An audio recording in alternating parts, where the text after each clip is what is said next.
Good morning, everyone. Welcome back to the Handmade Homestead and Garden. I'm Angela Allen, and today it's finally time to harvest the sweet potatoes. You can just see them right back there behind me. We have 5 big fabric barrels of them, and Mike's going to come out and help me. We're going to get that done. We have one of the probably last really nice days in late October, and yeah, we're going to get that done before it gets too cold, and then we won't want to. All right, let's go.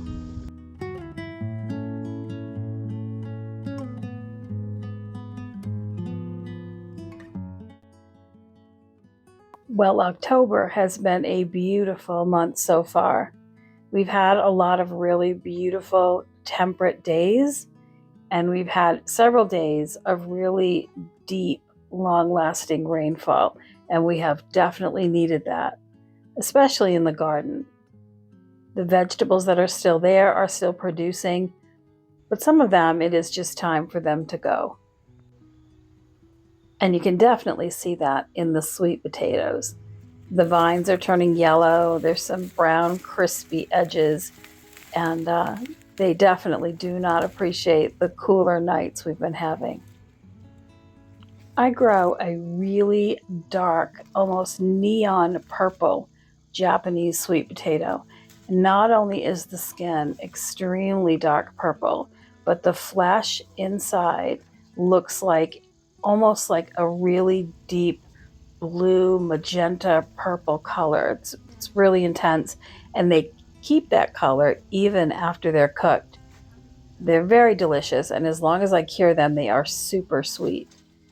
So once I started growing these a few years ago, I have just never gone back to any other kind. So each year after I harvest them, I pick out 2 or 3 of the very biggest, very best shaped ones.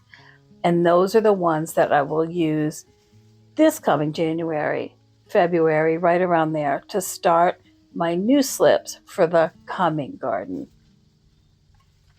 So these plants that I'm pulling out, I started these slips back at the beginning of February of this year.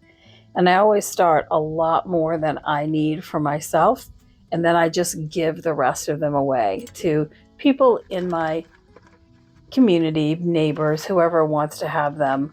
I advertise them and give them away just because they're so fantastic.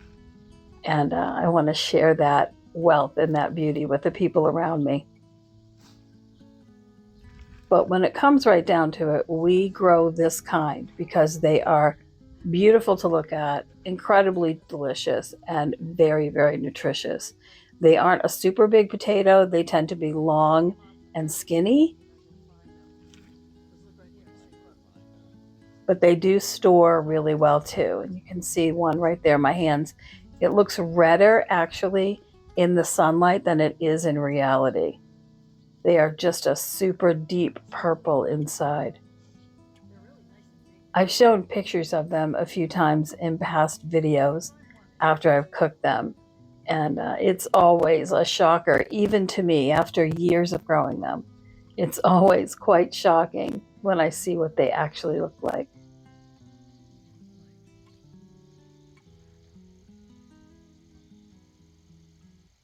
But as I said, they're not a very big potato. They vary in size. They do require a lot of water. And I do pull and use the little ones too. So after all of these are removed from the bags, I'll bring them in the house and I will dust them off just with my gloved hands. I do not wash them. I line them up in a cardboard box, a shallow one that's been lined on the bottom with newspaper. Line the bottom. I lay the potatoes out in a single layer, giving them plenty of room around each one of them. And I cover them with a plastic tarp or a clean plastic shower curtain, and then a couple of blankets, and I stick them back in the corner of my sunroom. There'll be enough heat in there for the next few weeks still to give these that nice warm temperature that they like to cure, and the plastic sheeting will ensure that the moisture is kept in them, but the cardboard box and the newspaper will keep them from getting too moist and ending up having mold growth. If your circumstances are different and you can't meet those kinds of requirements to cure your own sweet potatoes, that's actually okay. You don't have to worry too much about it. Just keep them in a dark place that's not really cold and warm as you can, and moisture if you can. Just like I said, wrap the top of them in some plastic to keep the moisture in, and just let them sit for 4 to 6 weeks. You can eat them at any stage. You could actually eat them even now, pulling them out of the ground. They just won't have that really rich, deep sweetness that you get from well-cured ones, but cure them however you can. And there are tons of videos online too, where other home gardeners will explain how they cure their sweet potatoes depending on their circumstances. So certainly check those out too. There's always so much information on YouTube, and you will definitely be able to find something that will help you in your situation. I'm sure you can see that I'm removing a good deal of the dirt. I do remove quite a bit so that I can be able to dig lower into these barrels. These fabric bags are actually quite deep. They're about 18 inches probably deep. So I really have to be able to get my hands all the way to the very bottom, because there's always potatoes at the very bottom too.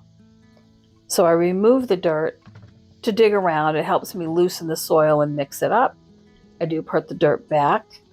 And then when I'm all finished, I will fill these up, top them off with straight up compost that we've made, really, really rich compost, because potatoes are heavy eaters. And then I will cover all that over with grass clippings. We do try to use all of the grass clippings, and we have quite a bit of lawn here in the backyard and in our front yard as well. And I use those grass clippings because our lawn has no pesticides, fertilizers, insecticides, nothing. There's no spray on it at all. Our chickens do roam freely in our backyard. It is a fully fenced area, but the grass clippings, they've always been such a good bargain for us. They don't cost any money. We know that they're organic and clean and safe. And if you've been here for any length of time, you've probably heard me say before that I've only used straw, chopped straw in my garden once. And thank goodness I only used it in a few areas, and it was an absolute disaster. I bought chopped straw from a garden center by the bale. It was a 1 bale container. Used it around a few of my pepper plants or eggplants or that kind of thing.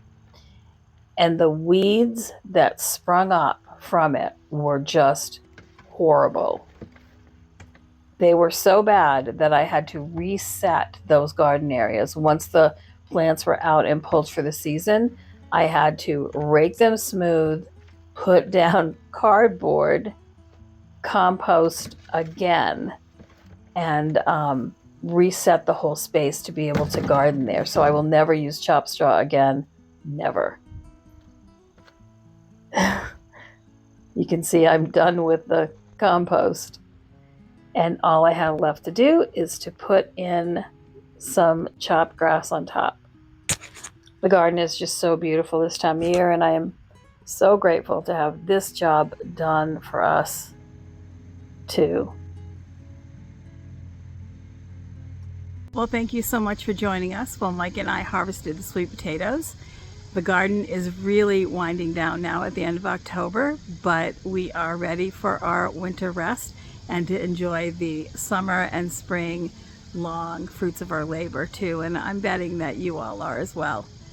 So if you find this content helpful, please like and subscribe. It helps us so much with the algorithm, and we are actively trying to grow. So every subscribe, every like, every comment is much appreciated. So thanks again, and I will see you next time. Take care.